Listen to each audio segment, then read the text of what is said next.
Hello friends. ஏஐயில் so many updates are going on. So அதை பற்றி ஒரு சின்ன அப்டேட்டு தான். ஏற்கனவே நம்ம அந்த AI based software development tools அதெல்லாம் பார்த்தோம். போல்ட்டு, லவபிள், ரெப்ளிட், கர்சர், வெர்சல் இந்த மாதிரி நிறைய டூல்ஸ் வந்து பார்த்தோம். இதில் வந்து ஒரு முக்கியமான டூல் வந்து நம்ம பார்க்கல. அதுதான் வந்து க்ளவுட் கோடுங்கிறது. ஓகே, கிளாட் கோடுன்னு சொல்லலாம். டிஃப்ரெண்ட்டாக ப்ரொனவுன்ஸ் பண்ணுறாங்க. இந்த கிளாட் கோடு இந்த டூலுடைய இது வந்து ஒரு ஏஐ ஏஜென்ட் ஃபார் கோடிங் சொல்லலாம். ஓகேவா? ஸோ இது வந்து ஒரு அருமையான ஒரு டூல். நீங்கள் வந்து ப்ராம்ப்ட் யூஸ் பண்ணி உங்களுக்கு என்ன கோட் வேணுமோ அந்த கோடு வந்து இது ஜென்ரேட் பண்ணும். இது வந்து ரொம்ப ஃபேமஸ் ஃபார் சாஃப்ட்வேர் டெவலப்மெண்ட், இந்த கிளாட் கோடுங்கிறது. ஓகே, அப்புறம் இந்த ஜென்ரேட் பண்ணுற ப்ராம்ப்ட்டை வந்து நீங்கள் எந்த ஐடியில் வேணாலும் யூஸ் பண்ணிக்கலாம். இது வந்து ஒரு முக்கியமான பாயிண்ட்டு. செகண்டு ஒரு முக்கியமான பாயிண்ட் என்ன அப்படின்னா, நம்ம பார்த்த அந்த டூல்ஸில் எல்லாமே கர்சர் ஏஐ சொன்னோம் இல்லையா? கர்சர் ஏஐ வந்து ஒரு ஐடிஇ நான் ஏற்கனவே மென்ஷன் பண்ணியிருந்தேன். அந்த ஐடிஇ வந்து நீங்கள் இண்டிபெண்ட்டாக ஒரு கோட் டெவலப் பண்ணி டீபக் பண்ணுறதுக்குலாம் யூஸ் பண்ணலான்னு சொல்லியிருந்தேன் இல்லையா? இந்த ஐடிஇ வந்து நம்ம சிஸ்டமில் இன்ஸ்டால் பண்ண வேண்டியிருக்கும், ஒரு அப்ளிகேஷன் மாதிரி.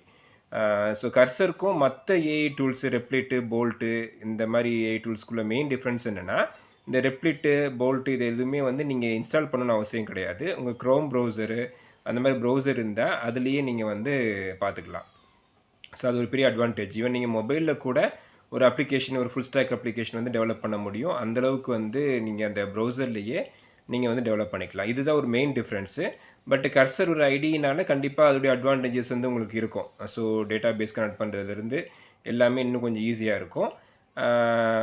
ஆனால் ப்ரௌசரில் பண்ணும்போது கண்டிப்பாக ஒரு சில லிமிட்டேஷன்ஸ் இருக்க தான் செய்யும். ஓகே, பட் வந்து லிமிட்டேஷன்ஸ் இருந்தாலும் still you can develop full stack applications just using your browser, Chrome browser அந்த மாதிரி ப்ரௌசர் யூஸ் பண்ணி நீங்கள் ஃபுல் ஸ்டாக் அப்ளிகேஷனே டெவலப் பண்ணிக்கலாம். இன்னொரு ஒரு மேஜர் அப்டேட்டு நம்ம இந்த பார்த்து இந்த டூல்ஸ்லேயே நான் வந்து லவபிள்ங்கிற ஒரு டூல் பற்றி மென்ஷன் பண்ணியிருந்தேன். இந்த எல்லா டூலுமே நான் வந்து கமெண்ட்ஸில் I will mention about all these tools, names ஃபுல்லாக மென்ஷன் பண்ணுறேன். You can Google and find more information, or you can Google and go to the respective tools. லிங்க்கில் நீ கிளிக் பண்ணி போய்க்கலாம். சரியா? கூகுள் சர்ச் பண்ணி இந்த லவபிளில் ஒரு மேஜர் அப்டேட் என்ன அப்படின்னா, லவபிள் வந்து they have introduce something call lovable cloud and lovable AI. இந்த லவபிள் க்ளவுடு, லவபிள் ஏஐ இருக்குல்ல என்ன அட்வான்டேஜ்னா, நீங்கள் வந்து தனியாக டேட்டா பேஸ் எதுவுமே தேவையில்லை.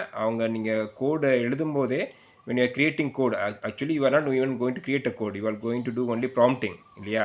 அந்த ப்ராம்ப்டிங் பண்ணி நீங்கள் கோடு க்ரியேட் பண்ணதில்ல, அப்போவே அது வந்து டேட்டா பேஸையும் அதுவே க்ரியேட் பண்ணிடுது. அவங்களுடைய க்ளவுட்லேயே டேட்டா பேஸையும் அது க்ரியேட் பண்ணிடுது. ஸோ நீங்கள்